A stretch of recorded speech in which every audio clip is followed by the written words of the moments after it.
1300 mètres carrés situés au deuxième étage des tours jumelles Villarici, en plein cœur de Brazzaville, capitale de la République du Congo. Bienvenue au futur siège de la Commission climat du bassin du Congo et du Fonds bleu pour le bassin du Congo. Il nous faut avoir des répondants en face pour remonter au niveau donc de la commission climatique dont je suis la ministre coordonnatrice et le président de la République Denis Sassou Nguesso, le président de la commission climat donc, du bassin du Congo. Et donc ici, donc, dans ces locaux, vous aurez donc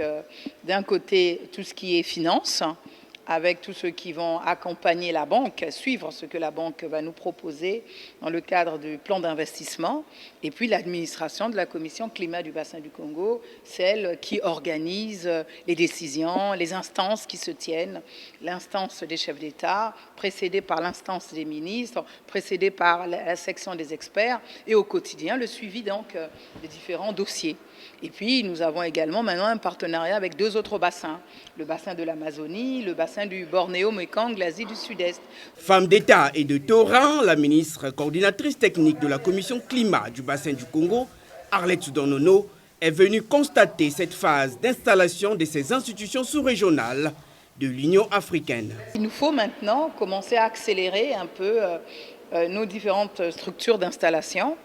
Et nous avons eu des contributions étatiques des États qui nous ont permis maintenant de pouvoir nous installer. Mais nous avons la Banque de développement des États d'Afrique centrale qui va nous accompagner dans le paiement de loyers, vu que c'est la banque qui abrite la ligne du fonds. Et là, en début d'année 2024, janvier-février, la Banque de développement des États d'Afrique centrale